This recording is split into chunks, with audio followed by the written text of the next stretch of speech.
esa parte universal que hay dentro de nosotros,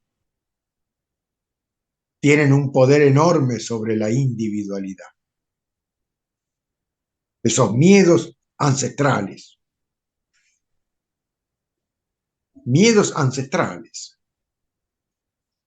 Y sobre eso, y sobre el efecto que tienen esos miedos ancestrales que han sido y son muy estudiados por la psicología profunda y más estudiados aún por los malos, que se aprovechan de esos mecanismos inconscientes y los manejan con cierta conciencia.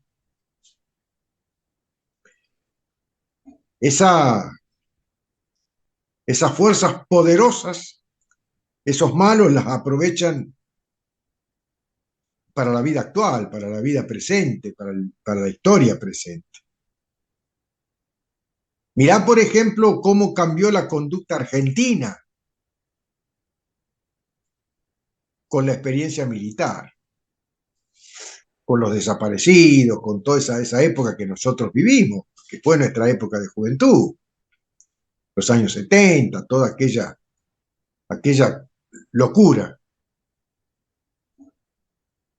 Los miedos enormes que se generaron a nivel inconsciente en las generaciones futuras.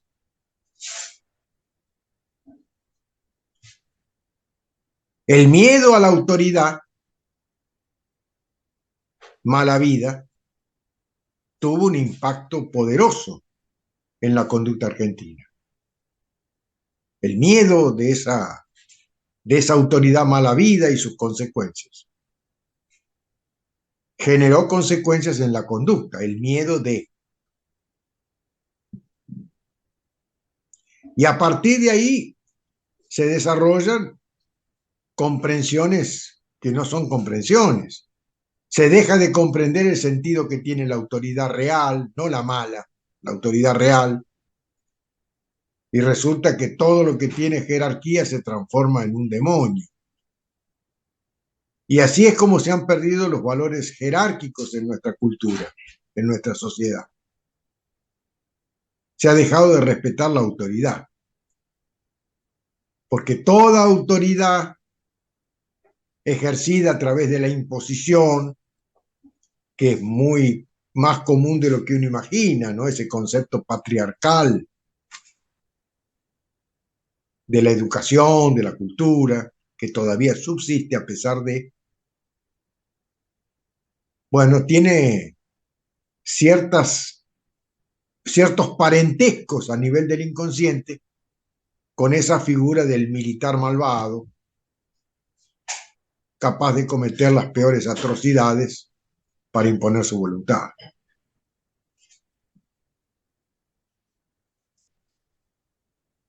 Uno dice, bueno, pero no podés comparar un asesino de esos con un padre de familia que quiere a sus hijos y que quiere a sus hijos lo mejor. No, a nivel consciente no.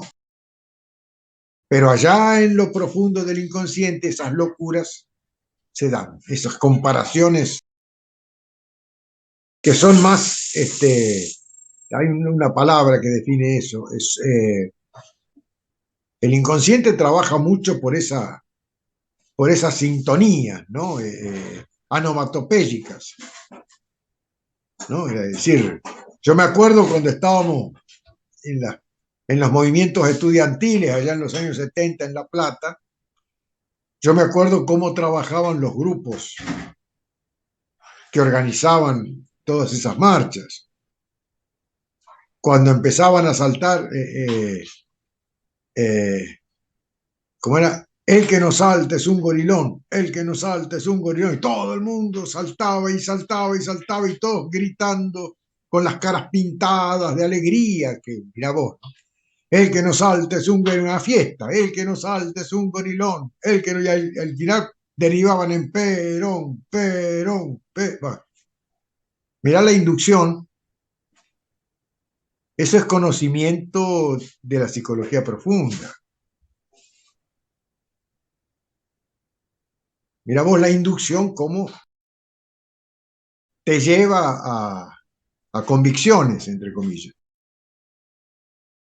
Y no te das cuenta la digitalización, cómo te digitaron desde el inconsciente. Bueno, porque en el inconsciente se dan esos actos anomatopéyicos, ¿no? Donde apenas un sonido que se parece ya se le da la idea de parentesco. Entonces, claro, el miedo del paria, que es ancestral,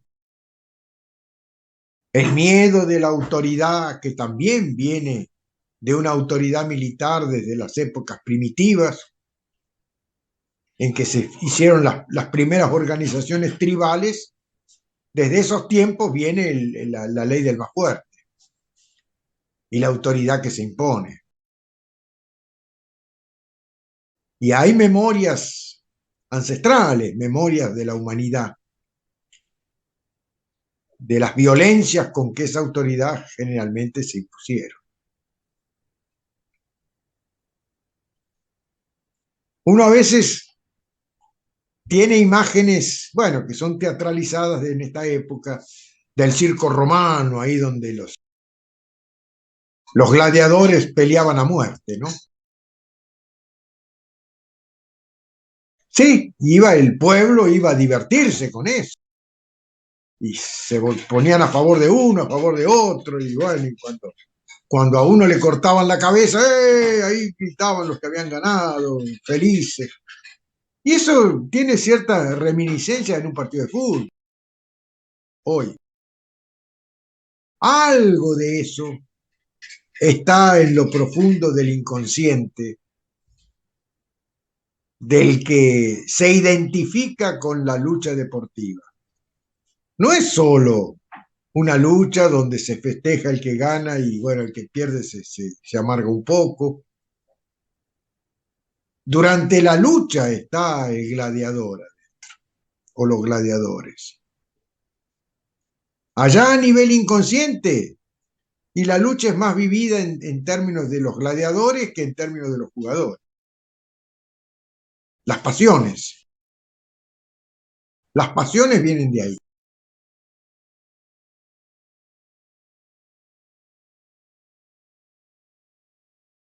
Eso es lo que uno ignora, o sea, uno es víctima inconsciente, uno se identifica con esos movimientos, con esas fuerzas de la masificación, porque esas fuerzas son posibles de que entren en la escena del aquí presente solo por la masificación, porque en los momentos de identificación colectiva comienza a funcionar la fuerza de la entropía, que iguala las pasiones por lo más denso, por lo más bajo. Entonces ahí esas vibraciones del gladiador que lucha a muerte con el otro y bueno, y uno lo mata al otro y ahí, ¡ay, ganó, ganó! Dicen los que... Bueno, eso es lo que se vive a nivel inconsciente en una pasión futbolera, por ejemplo. Los fanáticos, principalmente los fanáticos, tienen su pasión arranca de esa lucha que es vida o muerte.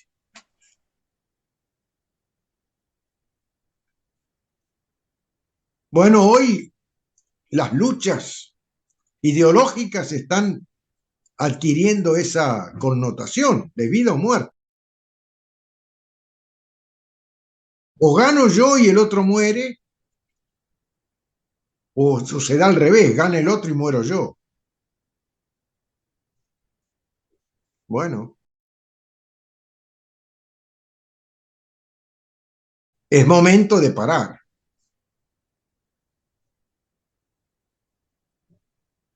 Siempre decimos que el mundo no para, el mundo sigue, al mundo no lo cambia nadie y va en esa dirección.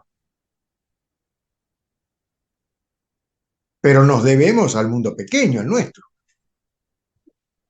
al chiquito. Y ahí sí podemos hacer algo para no identificarnos con esas pasiones colectivas, porque comprendemos de dónde provienen. Solo en ausencia de amor, esas pasiones pueden florecer, pueden instalarse. Solo en un estado donde la entropía prevalece, esa igualación por las pasiones más bajas que se da a la que tienden todos los úteros, solo en esa condición pueden darse esas posturas de vida o muerte, el gladiador defendiendo su causa.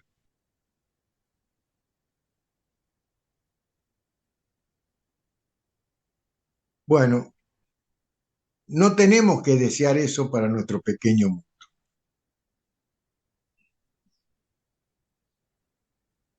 Tenemos que comprender el peligro que corren nuestros seres queridos con esa identificación.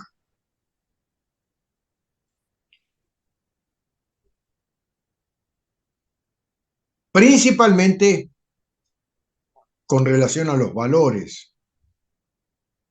que sustentan la moral, la ética de cada individuo dentro de ese pequeño mundo. O sea, cada uno desarrolla su propia escala de valores y a partir de ahí ciertos valores éticos, morales, etcétera, pero propios.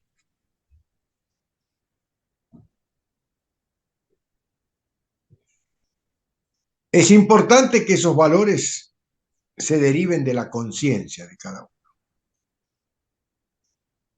no del devenir histórico. La historia del hombre, nuestra historia, la historia humana, ha llegado al punto en que estamos en el mundo.